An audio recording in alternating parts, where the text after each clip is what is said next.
Bismillahirrohmanirrohim. Hai, Assalamualaikum warahmatullahi wabarakatuh. Apa kabar teman-temanku sekalian? Semoga dalam keadaan sehat semua ya. Amin.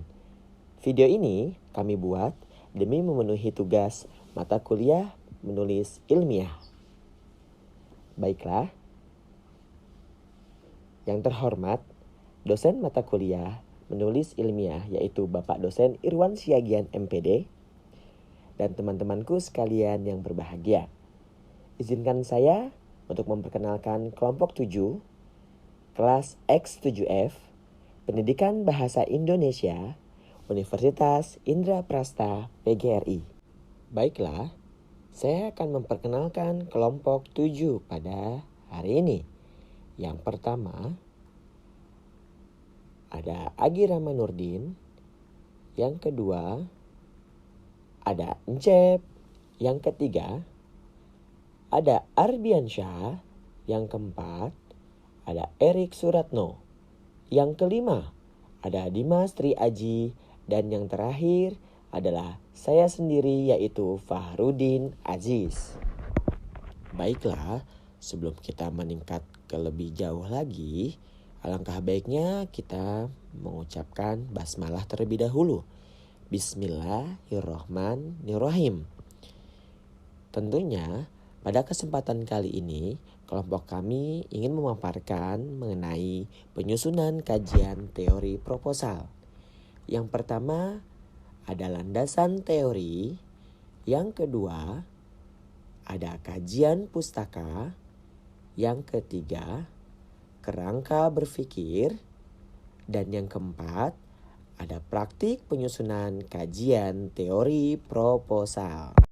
Baiklah, pemaparan pertama yaitu mengenai landasan teori yang akan dipaparkan oleh rekan kami Arbiansyah. Kepadanya kami persilahkan. Assalamualaikum warahmatullahi wabarakatuh.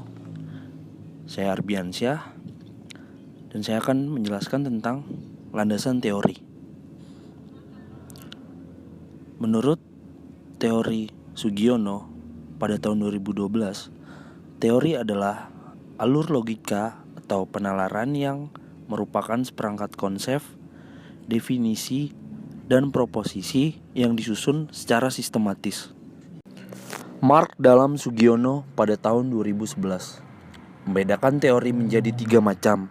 Antara lain, yang pertama, teori induktif. Memberi keterangan yang dimulai dari suatu perkiraan atau pikiran spekulatif tertentu ke arah data yang akan diterangkan. Yang kedua, teori deduktif. Memberi keterangan dimulai dari suatu perkiraan atau pikiran spekulatif tertentu ke arah data yang akan diterangkan. Ketiga adalah teori fungsional.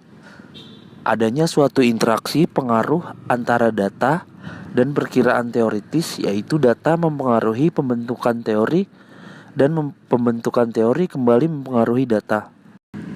Kegunaan atau fungsi teori menurut Nanang Martono pada tahun 2011. Yang pertama, memberikan pola dalam proses interpretasi data. Yang kedua, menghubungkan suatu studi dengan studi lainnya. Yang ketiga, membantu peneliti menemukan suatu kerangka konseptual untuk menjelaskan hubungan antara hasil penelitian yang pernah dilakukan sebelumnya dengan penelitian yang akan dilakukannya. Yang keempat, menyajikan kerangka teori, memberikan penjelasan mengenai definisi atau makna sebuah konsep atau variabel. Yang kelima, memungkinkan peneliti menginterpretasikan data yang akan lebih besar dari temuan yang diperoleh dalam suatu penelitian. Ada 3 kriteria teori yang digunakan sebagai landasan dalam observasi menurut Nikmatu Zahroh dan Prasetya Ningrum. Yang pertama adalah relevansi. Relevansi adalah teori yang dikemukakan harus sesuai dengan permasalahan yang hendak diobservasi. Yang kedua adalah kemukhtahiran. Kemukhtahiran berkaitan dengan referensi atau teori terbaru yang digunakan. Yang ketiga adalah keaslian. Keaslian berkaitan dengan keaslian sumber.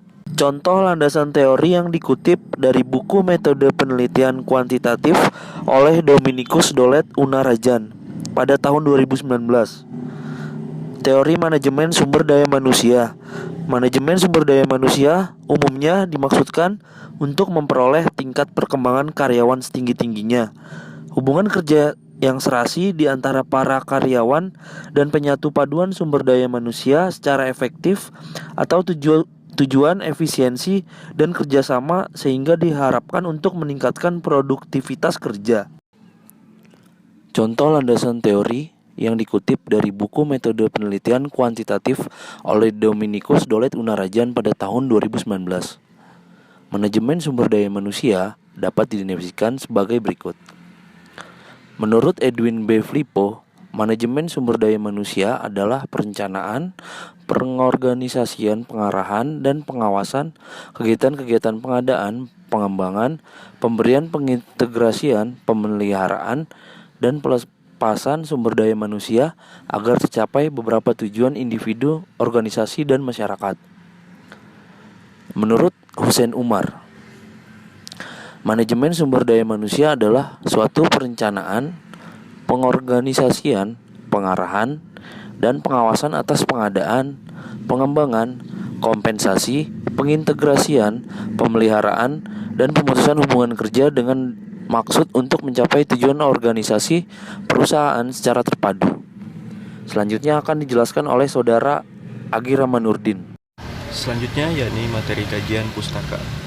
Seperti yang kita tahu, menurut Nyoman Kutaratna dan Prastowo pada tahun 2012 pada bukunya di halaman ke-80, beliau mengatakan bahwasanya kajian pustaka yaitu ada dua pendapat. Yang pertama, kajian pustaka adalah seluruh bahan bacaan yang mungkin pernah dibaca dan dianalisis, baik yang sudah dipublikasikan maupun sebagai koleksi pribadi. Kemudian yang kedua, kajian pustaka sering dikaitkan dengan kerangka teori atau landasan teori, yaitu teori-teori yang digunakan untuk menganalisis objek penelitian. Oleh sebab itu, sebagian peneliti menggabungkan kajian pustaka dengan kerangka teori.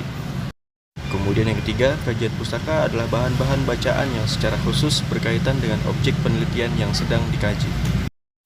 Dalam kegiatan ini, penyusunan kajian pustaka bertujuan mengumpulkan data dan informasi ilmiah berupa teori-teori, metode, atau pendekatan yang pernah berkembang dan telah didokumentasikan dalam bentuk buku, jurnal, naskah, catatan, atau rekaman sejarah, dokumen-dokumen, dan lain-lain yang terdapat di perpustakaan. Kajian ini dilakukan dengan tujuan menghindarkan terjadinya pengulangan, peniruan, dan plagiarisme.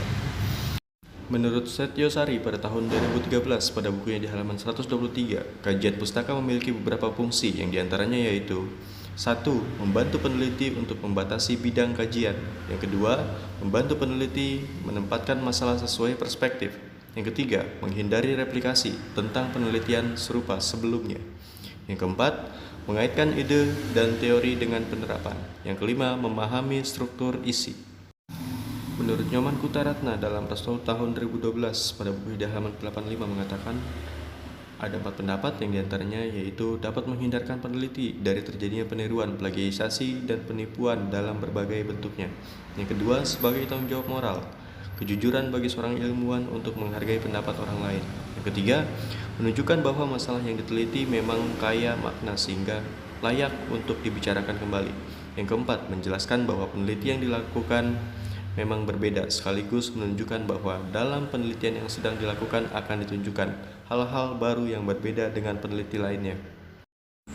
Kemudian menurut Ratna dalam Prastowo tahun 2012 pada buku di halaman 84 mengatakan berdasarkan pemaparannya, penyajian kajian pustaka dibedakan menjadi dua, yaitu penyajian kajian pustaka secara deskriptif, yang dimana penyajian kajian pustaka secara deskriptif ini hanya menguraikan tanpa menyebutkan persamaan dan perbedaannya dengan pertimbangan bahwa analisis akan diuraikan pada bab berikutnya. Kemudian, penyajian kajian pustaka secara deskriptif dengan analisis. Penyajian kajian pustaka secara deskriptif dengan analisis selain berbentuk deskripsi juga disertai penjelasan tentang perbedaan dan persamaannya. Kemudian, menurut cara penyajiannya, Ratna dalam Prastowo di tahun 2012 pada bukunya di halaman ke-83 mengatakan kajian pustaka dapat dibedakan menjadi dua macam, yang diantaranya sesuai dengan tahun penelitian. Cara penyajian kajian pustaka dalam jenis ini disajikan secara kronologis. dengan pertimbangan bahwa aspek kesejahteraan memiliki makna tertentu dalam menentukan objektivitas. Penelitian seperti ini dilakukan dalam berbagai analisis persepsi masyarakat. Kemudian yang kedua, sesuai dengan relevansi dan kedekatan dengan objek. Cara kedua dilakukan dengan pertimbangan relevansi kedekatan penelitian dengan penelitian yang sudah pernah dilakukan. Baiklah, saya akan melanjutkan pemaparan dari Saudara Agi, yaitu pembahasan mengenai langkah-langkah menentukan kajian pustaka menurut Donald, Art, dan Creswell pada tahun 2018 halaman 28. Yang pertama, mengidentifikasi kata kunci topik penelitian. Yang kedua, membaca abstrak laporan-laporan hasil penelitian yang relevan, baik lewat sumber jurnal buku, proceeding, dan lainnya.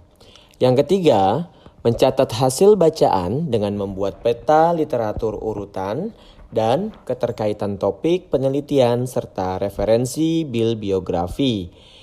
Yang keempat, membuat ringkasan literatur dengan lengkap berdasarkan peta literatur sesuai urutan dan keterkaitan topik setiap variabel. Selanjutnya yang kelima, membuat kajian pustaka dan menyusunnya secara tematis berdasarkan teori dan konsep penting terkait topik dan variabel penelitian. Dan yang keenam, yaitu yang terakhir, di bagian akhir literatur review, sisipkan pandangan umum terkait topik berdasarkan literatur. Jelaskan juga orisinalitas dan kepentingan topik penelitian yang akan dilakukan. Selanjutnya, sumber-sumber kajian pustaka menurut J.R. Rachong tahun 2010. Yang pertama, buku teks. Buku teks merupakan arsip ilmu pengetahuan tentang berbagai segi kehidupan atau berbagai ilmu pengetahuan. Buku teks bisa juga diartikan salah satu jenis buku pendidikan yang berisi uraian bahan tentang mata pelajaran atau bidang studi tertentu, yang disusun secara sistematis dan telah diseleksi berdasarkan tujuan tertentu, orientasi perkembangan, dan perkembangan siswa untuk diasimilasikan. Selanjutnya yang kedua, yaitu jurnal penelitian. Nah, jurnal penelitian adalah majalah ilmiah yang berisi hasil-hasil penelitian dan pertemuan ilmiah, misalnya seminar yang diterbitkan oleh himpunan profesi ilmiah. Jurnal ini berisi lebih dari satu artikel yang merupakan hasil karya para pakar dan ilmuwan. Misalnya, jurnal penelitian yang diterbitkan oleh Lembaga Ilmu Pengetahuan Indonesia atau disebut sebagai LIPI, LIPI. Kemudian yang ketiga, yaitu tesis, skripsi, dan disertasi. Skripsi, tesis, dan disertasi adalah karya tulis ilmiah yang disyaratkan untuk lulus pendidikan jenjang S1, S2, dan S3. Dalam penelitian skripsi atau dalam penulisan skripsi, tesis, dan disertasi sebenarnya sama. Bedanya, semakin tinggi tingkatannya, maka semakin dibutuhkan banyak data-data otentik dan teori-teori yang harus dirujuk sebagai dasar penelitian. Dan juga cara penyajiannya mulai dari hanya mendeskripsikan suatu objek penelitian sampai dengan menghasilkan suatu teori berdasarkan fakta-fakta empiris. Yang keempat, ada buletin. Buletin ini adalah tulisan ilmiah pendek yang terbit secara periodik, yang berisi catatan-catatan ilmiah atau petunjuk ilmiah tentang satu kegiatan operasional. Dalam Kamus Besar Bahasa Indonesia, edisi ketiga, Balai Pustaka, buletin adalah media cetak berupa selembaran atau majalah berisi warta singkat atau pernyataan tertulis yang diterbitkan secara periodik oleh suatu organisasi atau kelompok profesi tertentu. Lanjut. Yang kelima, media elektronik dan internet atau online. Di era globalisasi dengan kemajuan yang sangat pesat di bidang informasi dan teknologi, banyak informasi ilmiah yang tersedia untuk diakses secara elektronis atau online. Informasi ilmiah tersebut tersedia dari media seperti CD, rekaman suara, rekaman video, dan lewat internet. Mencari informasi ilmiah secara online mempunyai beberapa keuntungan, yaitu antara lain tersedia banyak informasi yang dapat dipilih. Informasi elektronik biasanya lebih baru karena prosesnya lebih cepat daripada literatur yang berupa media cetak. Dan hasilnya sudah berupa tulisan yang bisa langsung dipakai atau diedit sesuai kebutuhan. Selanjutnya yaitu contoh kajian pustaka. Nah, pada contoh yang pertama ini di kajian pustaka disebutkan bahwa dari pernyataan Bushiruddin Uswan pada tahun 2002. Diskusi ialah sebuah proses yang dapat melibatkan antara dua individu atau lebih yang saling melakukan integrasi secara verbal, juga saling berhadapan, dan akan saling bertukar berbagai jenis informasi serta dapat mempertahankan pendapat masing-masing untuk memecahkan sebuah persoalan. Dengan ini, maka sebuah diskusi dapat dilakukan dengan membuat sebuah forum resmi atau hanya dengan berkumpul di suatu tempat yang tujuannya adalah memecahkan sebuah persoalan dengan mengumpulkan beberapa pendapat orang banyak. Selain itu, kegiatan berkumpul dan memberikan pendapat dengan menciptakan forum diskusi dapat menyambung tali persaudaraan dan menciptakan kebersamaan. Demikian pemaparan dari saya Fahrudin Aziz. Selanjutnya akan diteruskan oleh rekan saya, Saudara Dimas. Kepadanya kami persilakan. Berikutnya saya akan menjelaskan tentang contoh kajian pustaka atau kajian pustaka. Pendidikan didefinisikan oleh banyak tokoh sebagai sesuatu yang bernilai tinggi. Menurut Johnny Dewey, pendidikan merupakan proses pembentukan kecakapan fundamental secara intelektual dan emosional yang menuju ke arah alam dan sesama manusia.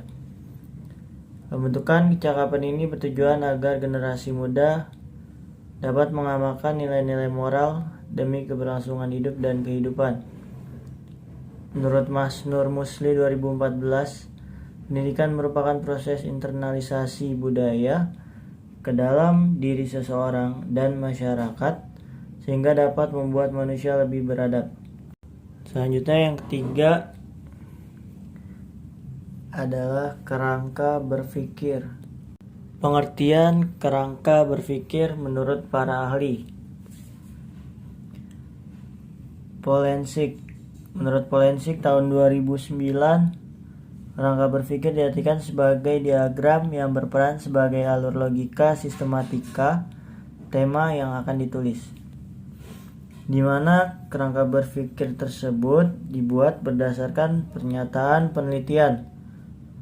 Pernyataan itulah yang menggambarkan himpunan konsep atau mempresentasikan hubungan antara beberapa konsep. Kemudian menurut McKinney tahun 2001, pengertian kerangka berpikir adalah proses yang mengatur panggung untuk penyajian pernyataan penelitian tertentu yang mendorong investigasi dilaporkan berdasarkan pernyataan masalah. Nah, selanjutnya dari Sugiono tahun 2014,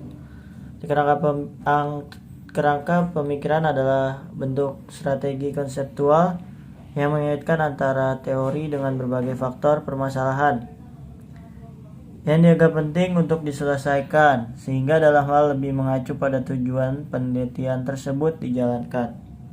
Mengemukakan bahwa kerangka berpikir merupakan model konseptual tentang bagaimana teori berhubungan dengan berbagai faktor yang telah diidentifikasi sebagai hal yang penting. Jadi dengan demikian, maka kerangka berpikir adalah sebuah pemahaman yang melandasi pemahaman-pemahaman yang lainnya.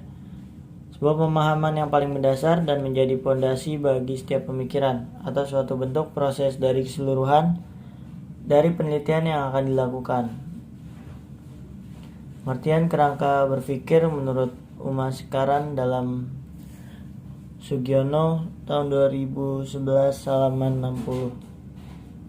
Cara membuat kerangka berpikir yang baik menurut Umaskaran dalam Sugiono tahun 2011 halaman 72.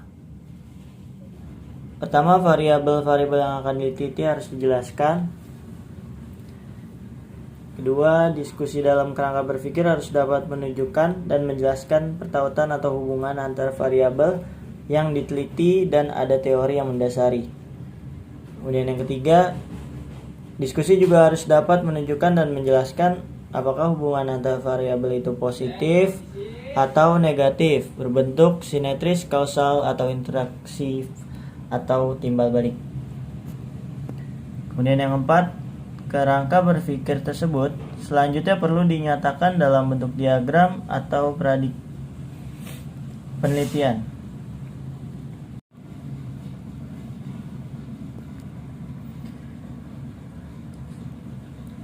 Selanjutnya, kerangka berpikir yang baik akan menjelaskan secara teoritis pertautan antar variabel yang akan diteliti.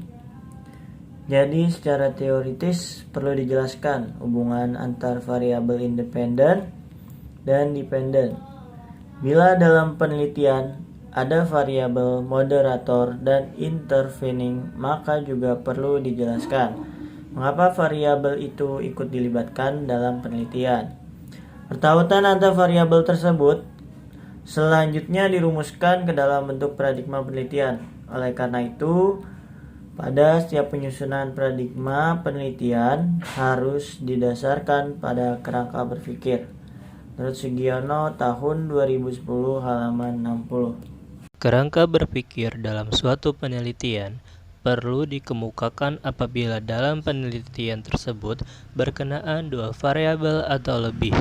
Apabila penelitian hanya membahas sebuah variabel atau lebih secara mandiri, maka yang dilakukan peneliti di samping mengemukakan deskripsi teoritis untuk masing-masing variabel, juga argumentasi terhadap variasi besaran variabel yang diteliti. Menurut Sabto Haryoko tahun 99 dalam Sugiono pada tahun 2010. Selanjutnya, pengertian dan jenis variabel penelitian menurut Sugiono pada tahun 2009. Variabel penelitian pada dasarnya adalah segala sesuatu yang bisa berbentuk apa saja yang ditetapkan oleh peneliti untuk dipelajari sehingga diperoleh informasi tentang hal tersebut, kemudian ditarik kesimpulannya. Jenis-jenis variabel penelitian menurut Sugiono pada tahun 2009. Yang pertama, ada variabel independen. Variabel independen bebas disebut juga dengan variabel prediktor, stimulus, eksogen, yang ini merupakan variabel yang mempengaruhi variabel lain atau menjadi sebab atau berubahnya suatu variabel lain. Contoh, kebersihan toilet di mall dapat mempengaruhi variabel kepuasan pengunjung mall. Yang kedua, variabel dependen. Variabel dependen adalah variabel yang dipengaruhi atau menjadi akibat karena adanya variabel independen. Yang ketiga, variabel moderat. Variabel moderat merupakan variabel yang faktornya diukur, dimanipulasi atau dipilih oleh peneliti untuk mengetahui apakah variabel tersebut mengubah hubungan antara variabel independen dan variabel dependen. Yang keempat, variabel intervening. Variabel intervening adalah variabel yang mempengaruhi hubungan antara variabel independen dengan variabel independen menjadi hubungan yang tidak langsung. Dan yang terakhir ada variabel kontrol. Variabel kontrol didefinisikan sebagai variabel yang faktornya dikontrol oleh peneliti untuk menetralisasi pengaruhnya dan merupakan variabel yang dikendalikan atau dibuat konstan. Suri Asumantri pada tahun 86 dan Sugiono pada tahun 2010 mengemukakan bahwa seorang peneliti harus menguasai teori-teori ilmiah sebagai dasar bagi argumentasi dalam menyusun kerangka pemikiran yang membuahkan hipotesis. Kerangka pemikiran ini merupakan penjelasan sementara terhadap gejala-gejala yang menjadi objek permasalahan. Selanjutnya, kriteria utama agar suatu kerangka pemikiran bisa meyakinkan sesama ilmuwan adalah alur-alur pikiran yang logis dalam membangun suatu kerangka berpikir yang membuahkan kesimpulan yang berupa hipotesis. Jadi, kerangka berpikir merupakan sintesa tentang hubungan antar variabel yang disusun dari berbagai teori yang telah dideskripsikan. Berdasarkan teori-teori yang telah dideskripsikan tersebut, selanjutnya dianalisis secara kritis dan sistematis, sehingga menghasilkan sintesa tentang hubungan antar variabel yang diteliti. Sintesa tentang hubungan variabel tersebut selanjutnya digunakan untuk merumuskan hipotesis. Menurut Sugiono pada tahun 2010, halaman 60-61. Selanjutnya, langkah-langkah menyusun kerangka berpikir menurut Sugiono pada tahun 2009. Yang pertama, menetapkan variabel yang diteliti. Kedua, membaca buku dan hasil penelitian. Yang ketiga, mendeskripsikan teori dan hasil penelitian. Yang keempat, melakukan analisis kritis terhadap teori dan hasil penelitian. Yang kelima, menjalankan analisis komparatif terhadap teori dan hasil penelitian. Dan yang keenam, pembuatan sintesa kesimpulan. Selanjutnya, materi akan disampaikan oleh Saudara Encep. Baik, terima kasih Saudara Erik. Selanjutnya yakni contoh menurut Delta Airlines. Dengan adanya deregulasi maskapai penerbangan, terjadi perang harga di antara berbagai maskapai yang memangkas biaya dengan cara berbeda. Menurut laporan, Delta Airlines menghadapi tuntutan pelanggaran keselamatan penerbangan ketika hampir terjadi beberapa tabrakan di udara dan sebuah kecelakaan yang melibatkan 137 orang tewas pada tahun 1987. 4 faktor penting yang tampaknya memengaruhi hal tersebut adalah komunikasi yang buruk di antara anggota kru, kokpit sendiri, koordinasi buruk antara petugas bandara dan kru kokpit, pelatihan minimal yang diberikan kepada kru kokpit, dan filosofi manajemen yang mendorong struktur terdesentralisasi. Kemudian ada kerangka berpikir untuk contoh. Variabel terikatnya adalah pelanggaran keamanan yang merupakan variabel minat utama di mana varians dicoba dijelaskan dengan 4 variabel bebas. Variabel bebasnya adalah 1. Komunikasi antara anggota kru. Semakin sedikit komunikasi antara anggota kru sendiri, semakin besar kemungkinan terjadi pelanggaran keselamatan penerbangan karena sangat sedikit informasi yang diberikan antar mereka. Kemudian, yang kedua, komunikasi antar petugas kontrol bandara dan kru kokpit. Semakin kurang koordinasi antara petugas kontrol bandara dan kru kokpit, semakin besar kemungkinan terjadi pelanggaran keselamatan penerbangan. Yang ketiga, pelatihan yang diterima oleh kru kokpit. Demikian pula juga anggota kru kokpit tidak terlatih secara memadai. Mereka mungkin tidak mempunyai pengetahuan yang cukup mengenai standar keamanan atau mungkin tidak mampu untuk menangani situasi darurat dan menghindari tabrakan. Jadi pelatihan yang buruk juga bisa menambah kemungkinan terjadinya pelanggaran keamanan. Yang keempat, yakni desentralisasi. Kelompok kami telah menyimpulkan berbagai contoh dalam bentuk bagan yang diantaranya sebagai berikut. Pertama, komunikasi antar petugas kokpit. Kedua, komunikasi antar petugas kontrol dan kokpit. Ketiga, desentralisasi yang mengakibatkan pelanggaran keselamatan penerbangan. Kemudian adanya pelatihan kru kokpit yang disebut variabel independen, maka akan terjadi keguguran dan ketakutan, yang dimana pada saat itu bisa disebut dengan variabel moderat, yang akhirnya menuju juga pada pelanggaran keselamatan penerbangan atau biasa disebut variabel dependent. Kita langsung masuk pada praktek penyusunan kajian teori proposal. Seperti yang kita tahu, penyusunan kajian teori menurut Sugiono pada tahun 2012 mengatakan bahwasannya 1. Ditetapkan nama variabel yang diteliti dan jumlah variabelnya.